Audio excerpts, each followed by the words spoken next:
and welcome to today's episode of Attachment Theory in Action.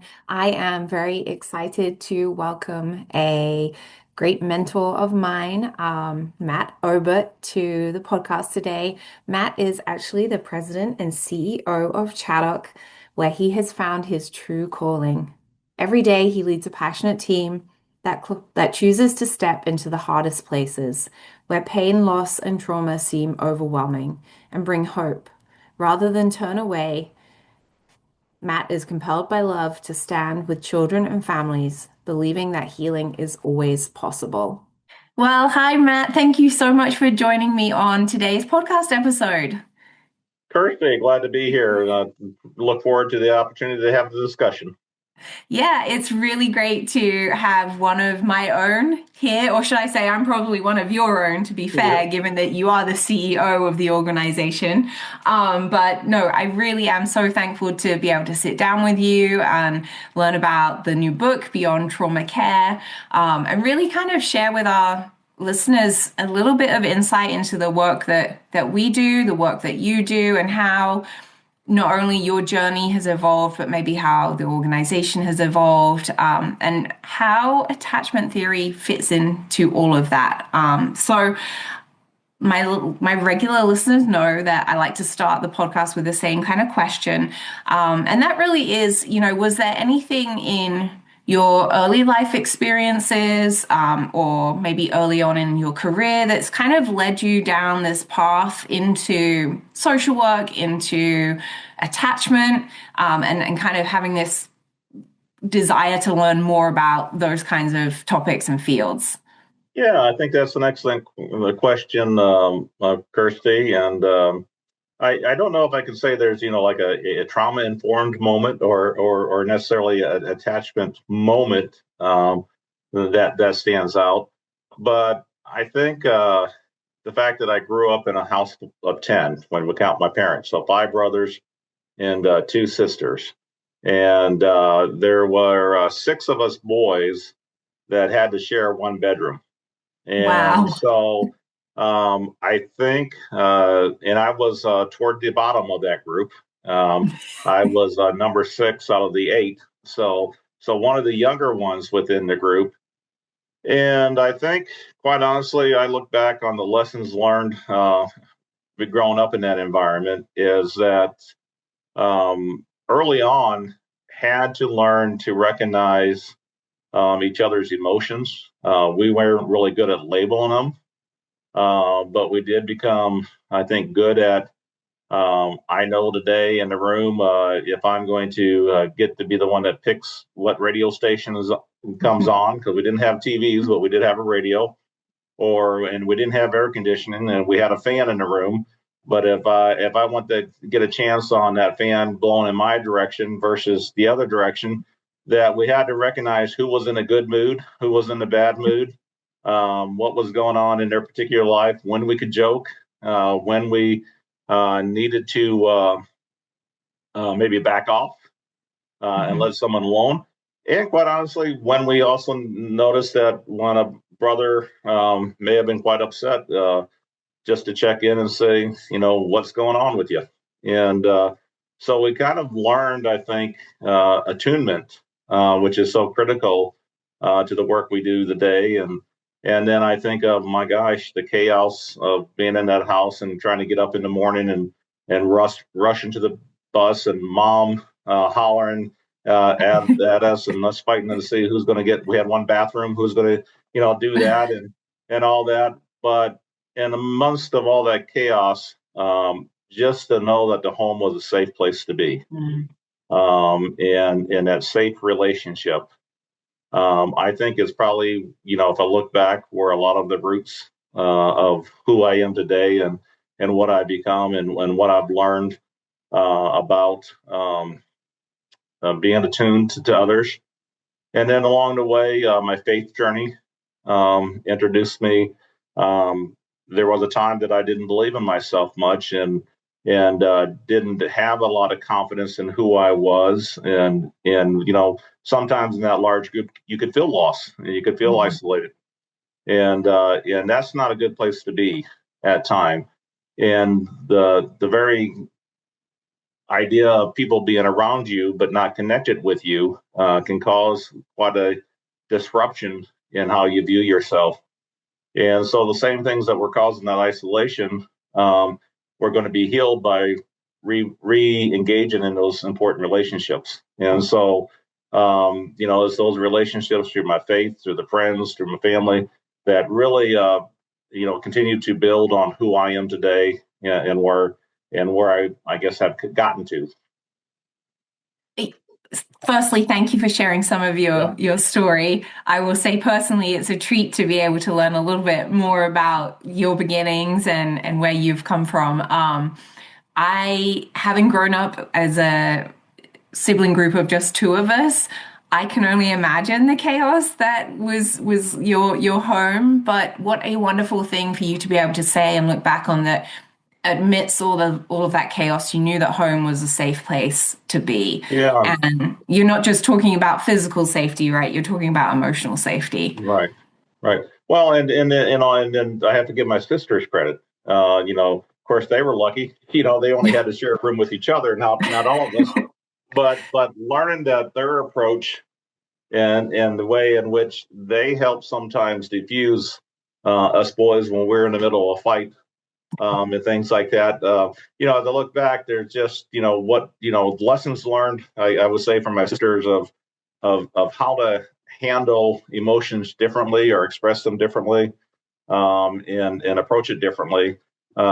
Did begin to provide insight into that all of us perhaps have our own uniqueness, and so again, looking back, it was crazy and hectic at times, but in some ways a real blessing. And I will say too, I will often have guests that come on, and there are many folks who have, you talked about that kind of trauma moment or attachment disruptions, and many people have had some of those more challenging or negative experiences, and I think it's just sometimes when we don't have that, we think, are we really shaped to be in this world, to do this helping work? And I think that you highlight that actually, yes, we are as well. There's room for everybody to be able to support each other, and it's about recognizing what strengths you come to the field with, what you're bringing to it. So tell us a little bit more. How did you go from child Matt and teenage Matt into the world of work that you're in now? Yeah, so again, I was, I'll be honest with you, probably not the best student in high school, and took the easy path at times, and just wasn't sure where it ended up. But strangely enough, at some point during high school, or toward the end, maybe I read a note on a report card from my eighth grade teacher, seventh or eighth grade teacher, Mrs. Bordewick, and it said on there, Matt, you have a unique way of dealing with conflict and helping your friends work through their problems. Use that skill set as you grow, and that sparked, I think, something in me that, wonder what that is. To be honest with you, I thought I'd be a mechanic working on cars and not dealing with people necessarily directly, and just do something more manual labor directly with that. But then as I went into college, and again my faith continued to evolve and grow, and mentors around me began to offer me support. What I learned is probably the most important thing, and I think about my own leadership style and the lessons learned from that crazy bedroom, is that sometimes the thing that mattered most was just presence, Mm. and that just showing up uh, made a difference. And so I took my first psychology class. Um, it intrigued me. I continued to kind of move along. And when I graduated from college, I actually went into the field of intellectual disabilities and developmental disabilities, and scared me to death. Wasn't sure why I was doing that or how I was doing that. And in fact, some of the individuals I worked with, because of their physical deformities and some of the issues that they had, I was fearful. and it created anxiety in me, and I wanted to almost hide from it at times. And because of mentors and because of others who took time to show me that connection is what it's all about, relationships. I found myself falling in love with the work, falling in love with the individuals I was working with, and I actually got to see them as individuals and not their disability. Mm-hmm. And when I started seeing them as people and persons, it also reminded me that others who take time to be engaged with me see me as a person, and what a gift that is to be able to share that. And that's really when I say that healing happens through relationships. That's what I mean. I think the science of attachment teaches that, but to actually live it out and really experience that in a deep way um, can't do anything but inspire you to want to be a part of that. Absolutely, absolutely. And I want to thank you for your vulnerability in saying, my mindset started in this place of fear, and maybe even a lack of understanding, and as you were mentored, you were able to adjust that mindset. You were able to see somebody as a person, and I think that that's some struggles that people have in the attachment field, whether you're a parent or a caregiver or even a professional working with kids. Some disrupted attachment behaviors can be scary, and it makes us want to pull away, and it makes us just see what's in front of us rather than the person behind it. So I really appreciate your vulnerability and kind of just owning that and saying, because of these people who helped me, I was able to adjust my mindset and see somebody as a person. And then I also love what you said about it's really about presence, the connection, and about presence and how we're showing up. And to me, that is attachment's foundation, is that we just consistently show up. We don't always have to have the right answers. We don't always have to fix things. We don't always have to say the right thing. Sometimes we'll mess up, but if we consistently show up, that gives that message that speaks to that infant brain of a person. And so I love that. Yeah, yeah. And so, I mean, I think that, again, when I look back and started in the field there, I was probably in my back brain. We talk a lot about that in our developmental trauma and attachment program, which we cover in the book and talk about that. But being in that back brain and feeling that sense of fright and wanting fear and freezing and being afraid to engage and having to be defensive, but to have others walk with me and coach me and train me allowed me, to move into that midbrain and eventually got me all the way up here to my cortex to where could make problem solvings and start developing into a leader. I'm not someone that I ever thought I'd be leading an organization the size of Chaddock in that. And I think that's part of what I wanted to write the book for, was to help leaders out there that might be questioning, are they good enough to lead, and are looking for a structure and a culture to create within your organization. And I think leadership, so much of it is about creating a culture. And again, those same lessons that we've been talking about, creating a culture where your staff can feel safe, to where they can bring their whole selves to the work, to where they can not live in their back brain, but also, move forward into their midbrain and into the cortex. And it's our job to develop that, and we do that through that central theme, relationships. And so, no different in the old days when I started out in the field of developmental disabilities, we did a lot of behavior management plans that were all based on reinforcements or consequences, some type of punishment to stop behavior. Instead of really focusing on what are we doing to build somebody's own self confidence and own self-worth up, and doing that through a sense of relationship versus a sense of fear or control was such a light bulb moment. And then we look at that as an organization. How do we handle your supervision? Is your supervision based on fear, based simply on rewards? Sometimes we call those incentives or cash bonuses, other things to drive you, or do we base it clearly on fear of the consequence of what's going to happen if I don't walk the line? Or do we do more of a reflective process? And that doesn't mean we forget accountability, but it does mean we invite our employees into a relationship, into the organization system, and create a culture that we really are supporting each other through. Mm-hmm.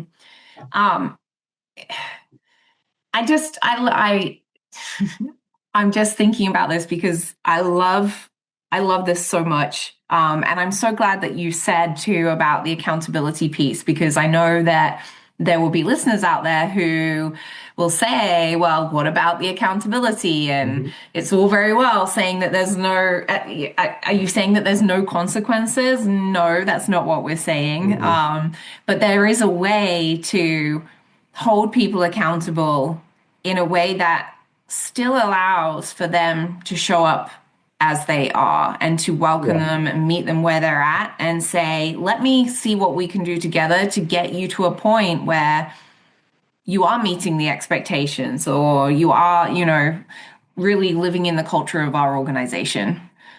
Yeah, I like to approach it through a teaching opportunity first.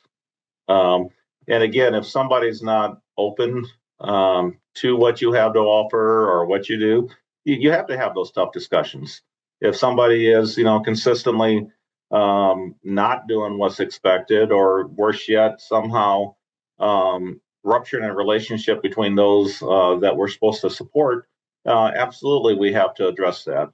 But the idea that we teach our clients how to co-regulate, or we co-regulate with them.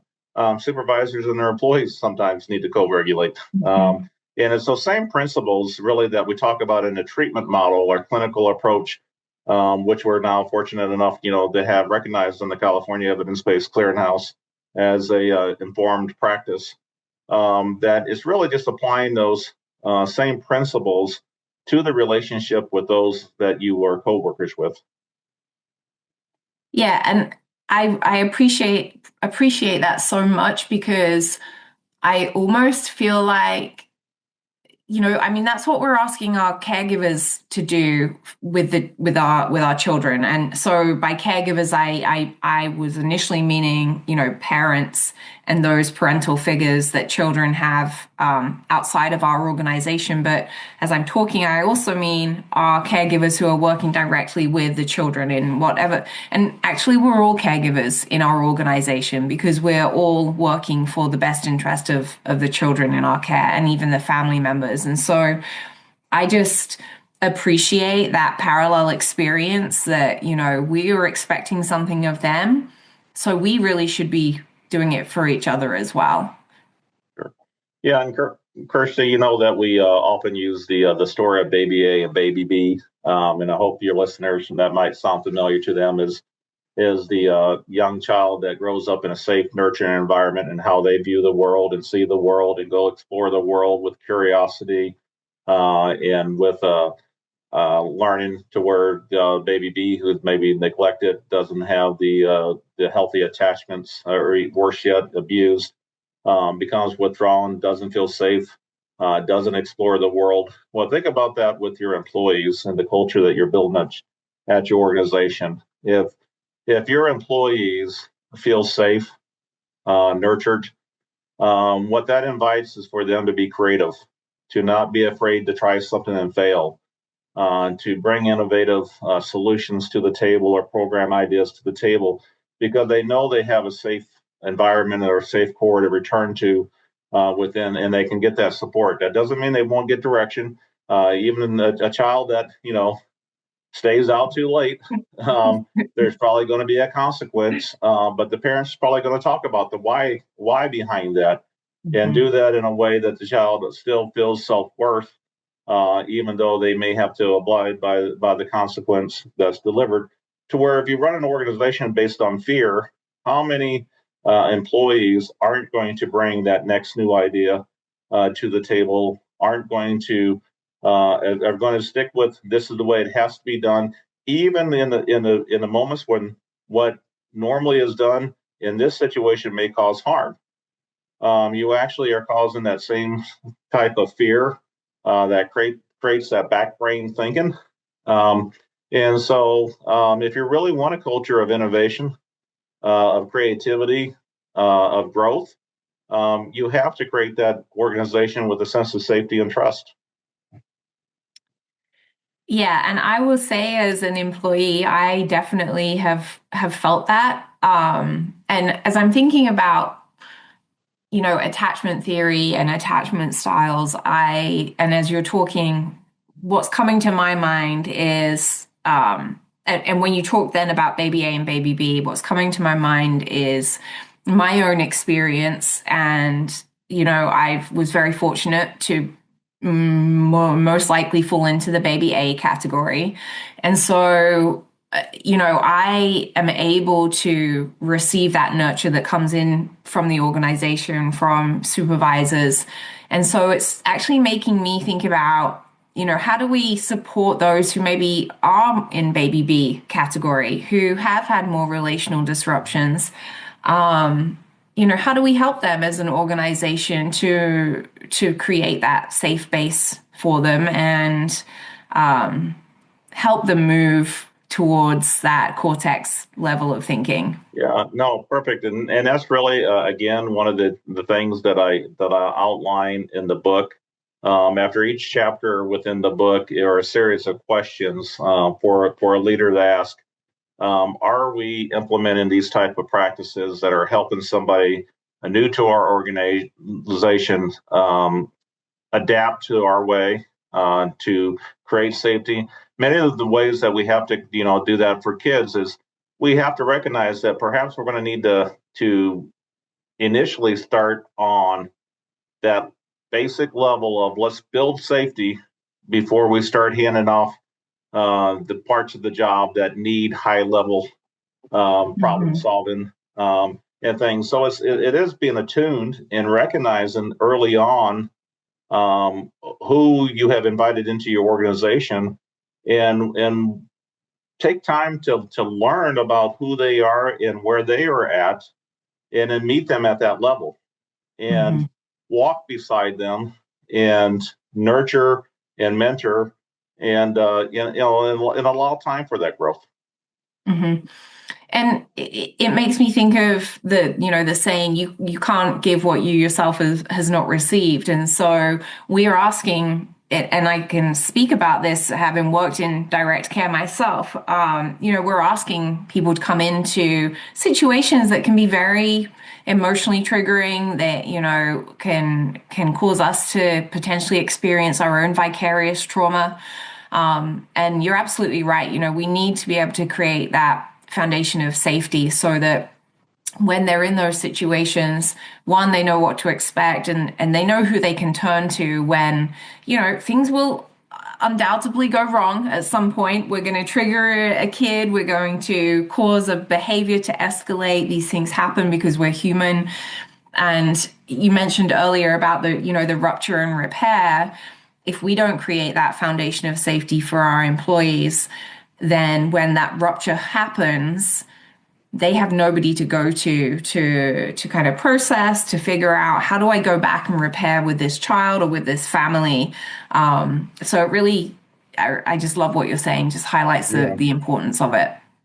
Yeah, and I think this really happens all the way back at the beginning of the process when an applicant applies, and how we handle the interview, and making sure we explore with a potential employee some real life scenarios of what may be experienced here, and we're not afraid to talk about that these could be trauma triggers, Hmm. and we have to have an awareness of that, and we have to be open that perhaps this isn't the right fit at all times for everybody. And even in those cases, how do we help hand that off with care and compassion when that is the case. But it goes beyond just the interview process. Then it's thinking about your onboarding process. We really do a good job here, I feel, at Chaddock. In the book, it doesn't dig deeply into the science and all the brain development because I wanted this to be a simple read, a place for individuals to start to really ask themselves, is this the type of organization we want to be or we want to become?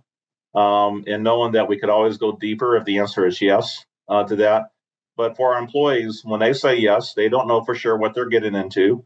So we do have to take time during the orientation process to make sure we really do go through attachment science, that we explore trauma and the effects. And that allows an employee to start to discover in their own selves if this may be a concern or this may be triggering. And then, can we support that through mentoring, through coaching, and work with them, and again, to get them to a safe level to where they feel. So it's not just a hire you, throw you in the fire, and go and good luck to you. It is really making sure that we onboard properly, and then afterwards, building systems to monitor. And again, not a system to catch someone doing something wrong, but to monitor that are we who we say we are, that relationships are central, and that we are indeed actually implementing and staying true to the DTAP model. Well, and if I might be so bold as to say that I think that if an organization has put the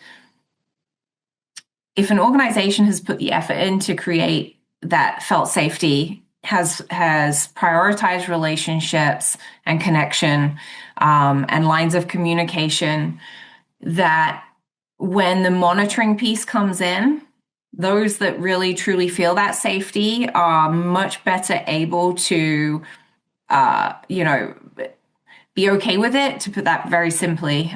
There's always going to be discomfort with evaluation or monitoring, or I've done my fair share of video supervision. There's always discomfort, but it's a different feeling. It's not a feeling so much of fear. It really is discomfort. It's like, oh, this doesn't feel very nice, but ultimately I know that I'm going to grow from it, that these people around me have my best interests at heart.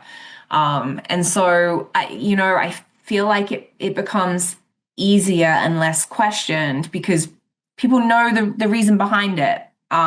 If that felt safety isn't there, then there's okay, what's going on? How are they trying to blindside me? Like there's this yuck associated with Right. it. Right.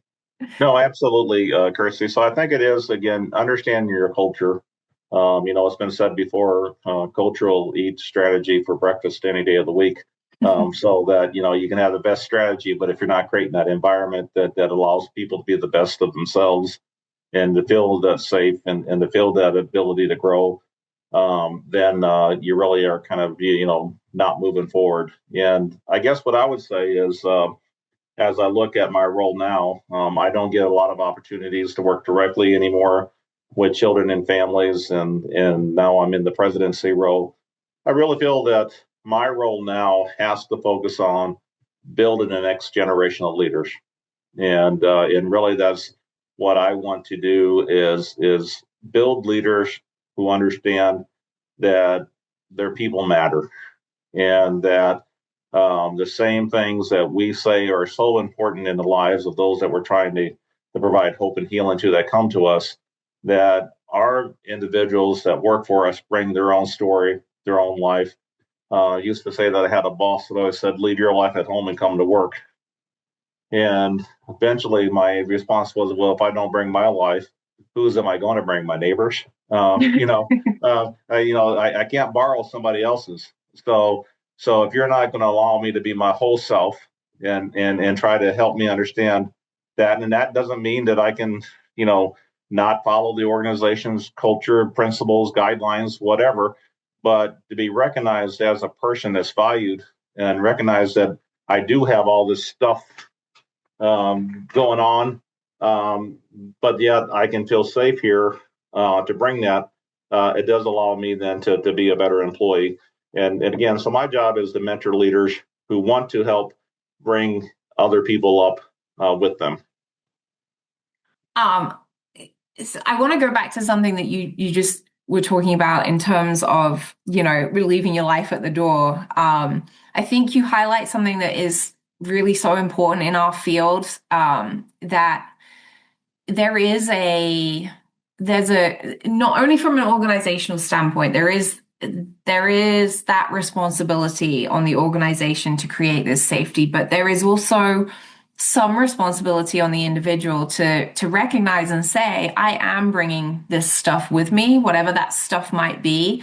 From an attachment perspective, I remember having to do the AAI when I joined, and because we know that you really need to have a secure attachment style to be able to support our children. Yeah. And so, you know, I I love that I'm hearing that balance in what you're saying, that yes, there's responsibility on the organization, but also we have to be able to help people look inside too, do that reflective work, be open about what they're bringing, and how it's causing them to show up at work. Yeah. Yeah, absolutely. And I think that's again that what we train supervisors here to take the reflective process, and that involves encouraging each employee to do self-reflection and Mhm. and being able to do that during that supervisory process as well. And it is important, definitely an important aspect. And I will say, as someone who has experienced it, it can be hard because sometimes you think, oh, can you just tell me the answer to this question? Just give Yeah. me a solution. And so I've loved the opportunity to be more self-reflective and being, gently nudged to get there by myself. Because again, to reiterate, I knew that ultimately somebody was there to support me. Kind of going back to your early life experience with the brothers and sisters, again, in all the chaos, in the disruption, there was people there who had your back. Yeah, there was always that safe point of return, right? Mhm. And again, I looked at my mom and my dad and things like that, and just like any family, we had our arguments, we had our challenges, we had our struggles, but at the end of the day, we knew we were safe, and we could be ourselves, and that's again that the same type of environment is what you're trying to create in the work environment. But again, like I said, no doubt accountability is still a part of it. Self responsibility. Again, I am not someone that leads by trying to solve everyone's problems, but to ask them, what is the problem that you're trying to solve today? And when they tell me that, I said, what actions are you doing? Is it solving your problem or is it not? And if it's not, then let's ask the question again, what are you trying to solve and what will? And so coaching the individual to come up with their own solution to figure out how to move forward and how to get it done. Some people call me a master delegator, I guess, and they think that maybe I'm just pushing work assignments off. No, what I'm pushing is growth and saying Mhm. that I believe in you and and I'm willing to put this responsibility on you because I know you can handle it. And I hope that we have a relationship that that if it doesn't go right, you're still going to have a safe place to return, Mhm. and Mhm. we're going to get through this together. And I really do feel, you mentioned earlier about the reflective questions at the end of each chapter of the book. I really do feel that what you've just described is reflected in the book, that, you're providing some structure, some guidelines, some advice, some guidance, and then really putting the oh, I can't think of the word, but you're really putting it back in the ball of the reader of, Mm-hmm. what can you now do? Let's put the questions on you. And so I love that you open it up for that self-reflection, and allowing organizations to start to think differently about the way that they're approaching their work and their employees. Yeah, because the book we highlight that, yeah, we'll describe the Chaddock way, but we realize it's not the only way. And what we hope that Mhm. is that indeed that you can pull from the principles that you think that you can take steps forward on. But that's going to have to be you making that first choice and taking that ownership and being willing to say yes. And sometimes the first yes is the most important yes. And and so I really invite individuals to take a look at the book, to think about that, and if they're ready to say yes, there's ways that you definitely can do that on your own. But if you're looking for support, just know that we can be reached here at Chaddock to help provide that support and help walk with you in that journey.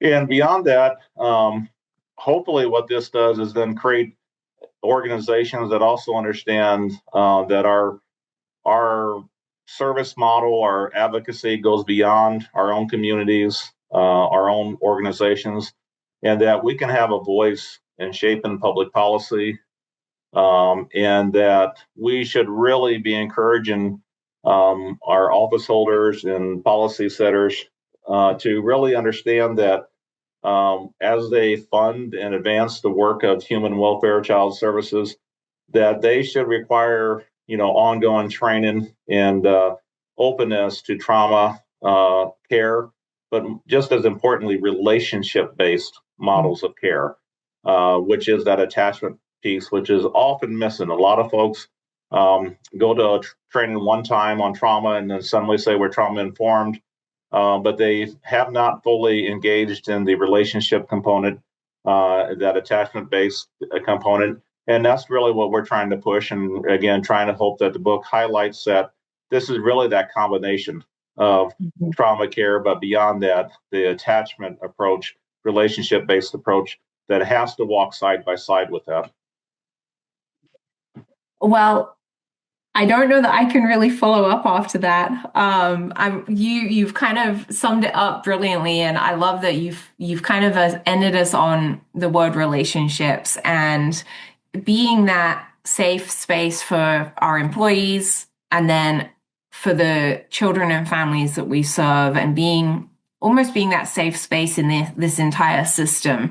And I think that previously, and maybe sometimes still, many residential services or behavioral health services are often seen to be, um, there's negativity associated with it. And I think that what I really hear that we're trying to do with the book and in the work that we're doing is change that mindset, change that, perception.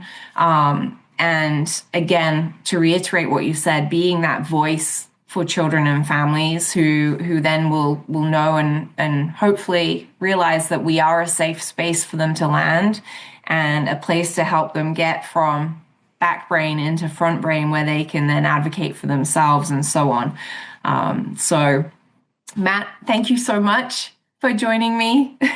Well, thank you. This has been a real joy, and I'm just grateful to be able to offer some insight. And I look forward, maybe next book that you write, you can join us again for another episode. There you go. Thank you, Kirsty, very much.